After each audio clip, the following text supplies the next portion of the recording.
के घर पर फायरिंग हुई है। इस वक्त की ब्रेकिंग फर्स्ट हम आप तक पहुंचा रहे हैं। यूट्यूबर सौरभ जोशी को 5 करोड़ रुपए की रंगदारी मांगने और गोली मारने की धमकी देने का यह बड़ा मामला सामने आ गया है। क्या इंडिया में इन्फ्लुएंसर सेफ हैं? इन्होंने हमारी गाड़ी पे अटैक किया, जो कि कंप्लीटली अटेम्प्ट टू मर्डर था।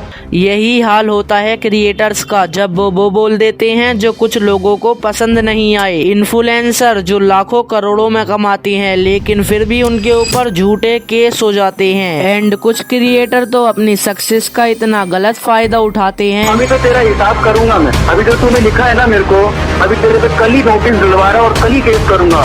वहाँ पे FIR करके आता हूँ पुलिस का। और क्या इंडिया में इन्फ्लुएंसर सच में सेफ नहीं है? आज इंडिया में गली गली में क्रिएटर हैं, कुछ बहुत ज्यादा फेमस हो चुके हैं और कुछ लोग बहुत अंधा पैसा कमा रहे हैं।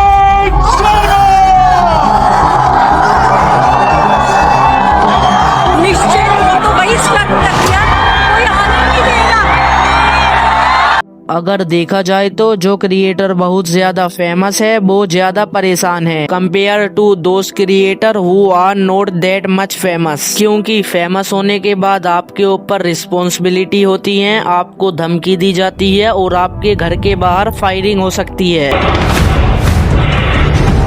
इस वीडियो को बनाने का मोटिव है टू साइड ऑफ क्रिएटर दिखाना। एक वो जो कि ऑडियंस को लगता है कि वो बहुत ज्यादा फेमस हो गए और उन्हें फालतू का फेम मिल गया है और वो काफी अच्छा जीवन जी रहे हैं, और दूसरा वो जिन्हें ऑडियंस से ही फेम मिलता है और उसके बाद ऑडियंस को ही धमकाना चालू करते हैं और उन्हें डरा कर चुप करा देते हैं।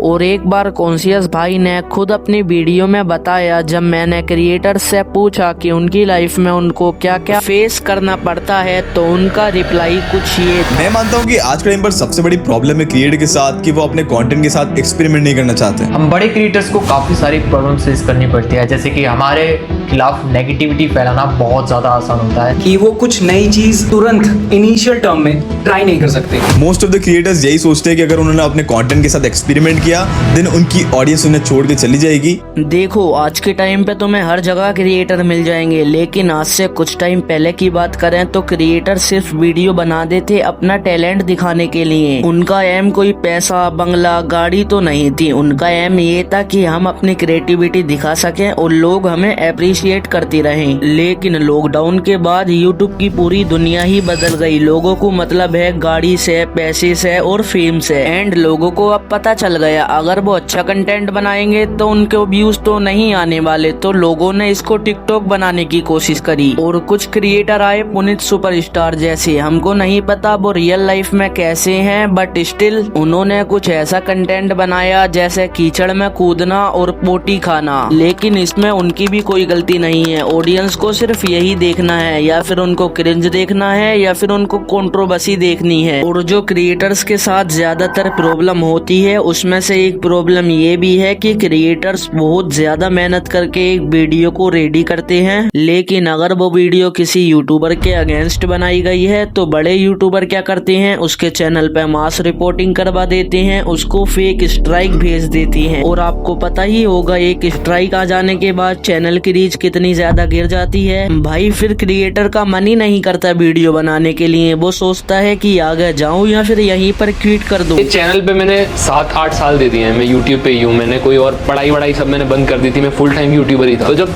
इस तरीके की सिचुएशन आती है कि भाई अब तुम अपनी आंखों से देखते हो कि भाई तुमने 7 साल जिस चीज को दिए वो गिर रहा है, तुम्हारा करियर, तुम्हारी सक्सेस सब खत्म होते दिख रही है, तो मन नहीं करता यार आगे कंटिन्यू करने। और ये चीज यूट्यूब पर ट्रेंड की तरह फैल रही है। फॉर एग्जाम्पल कॉन्शियस, देक एक्स, क्रेजी दीप, ग्लूकोस, इन सब के साथ भी ऐसा हो चुका है। इवन कुछ चैनल तो ऐसे भी हैं जिन्हें हम जान भी नहीं पाए और वो रातों रात उड़ चुके हैं। ऐसे देख के किसी कंपनी को मेरे चैनल पे मास रिपोर्टिंग करवाता है, मेरे को आइडिया भी है कि वो कौन है। ऑब्वियसली मैं इस वीडियो के अंदर उसका नाम नहीं लेना चाहता, बट ऑब्वियसली मेरे चैनल पे मास रिपोर्टिंग होती है। तुम लोग देखोगे कि मेरे 4 लाख व्यूज आ रहे हैं, 3 लाख व्यूज आ रहे हैं, सडनली मेरी 2-3 वीडियो पे व्यूज ही नहीं। देखो अगर तुमने किसी भी बड़े यूट्यूबर के ऊपर वीडियो बनाई तो वो तुमसे ऑफेंड होके तुमको स्ट्राइक तो भेजता ही भेजता है और वो तुम्हारे साथ कुछ भी कर सकता है। और हाँ, वैसे भी छोटे क्रिएटर की तो कोई बात सुनता ही नहीं है। और जो बड़ा क्रिएटर है वो तो लाखों करोड़ों में कमा सकता है, वो पैसे देके किसी का भी मुंह बंद कर सकता है। और इंडिया का सिस्टम भी कुछ ऐसे ही काम करता है, एक गड्डी पुलिस वालों के मुंह पे फेंक के मारो, 2 गड्डी जज के मुंह पे फेंक के मारो, तुम्हारे सबके मुंह बंद। अब आपने इंडिया के यूट्यूबर्स की वीडियो में एक चीज जरूर नोटिस की होगी, जो नेचुरल फीलिंग थी वो तो एक तरीके से बिल्कुल खत्म हो चुकी है। अब ना सब चीज प्रोफेशनल तरीके से चाहिए, प्रोफेशनल कैमरा, अच्छी गाड़ी, अच्छा घर, जो कि मोस्टली उनके पास होता ही नहीं है। अब जो ये ब्लॉग्स होते हैं ये तो नेचुरल होने चाहिए, यहाँ तक कि ये भी स्क्रिप्टेड होते हैं।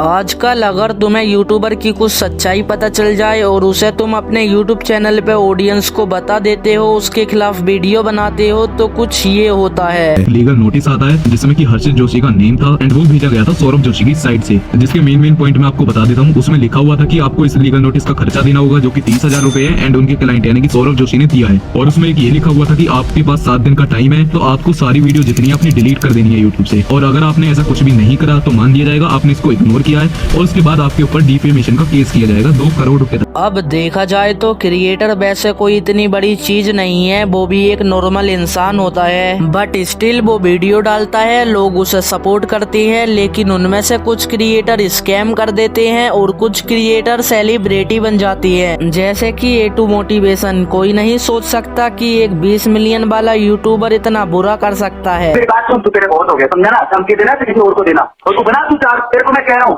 एक सिंगल वीडियो आई ना किसी भी चैनल पे, तेरे पे डिफेमेशन केस। अगर तुम किसी बड़े यूट्यूबर की सच्चाई बताते हो तो तुम्हें डराया जाता है, धमकाया जाता है, तुम्हें लीगल नोटिस भेज दिया जाता है, तुम्हारे ऊपर केस करने की धमकी दी जाती है। वेल, अगर तुम अभी एक छोटे क्रिएटर हो और तुम स्टार्टिंग ही कर रहे हो, जैसे तुम्हारे पास 5,000 से 20-30 हजार सब्सक्राइबर हैं एंड तुमने कुछ ऐसा बता दिया जो बहुत ज्यादा वायरल हो गया और यहाँ तक कि उस क्रिएटर तक भी पहुँच गया। अगर तुम्हारे अच्छे सब्सक्राइबर हैं तो तुम्हारे साथ कुछ होने के कम चांस हैं, लेकिन अगर आप छोटे क्रिएटर हो तो आपके साथ वो सब कुछ हो सकता है जिसका तुम अंदाजा भी नहीं लगा सकते। एंड यही है उन यूट्यूबरों की डार्क साइड, जो अपने फेमस होने का बहुत गलत फायदा उठाते हैं और जो ऑडियंस के सपोर्ट से ही अपने आप को पता नहीं क्या मान लेते हैं। Well, support the right creator, question the wrong one, stay अर्सिल पासा। रेथलेसली काम करना पड़ता है कंटेंट को स्केल करने के लिए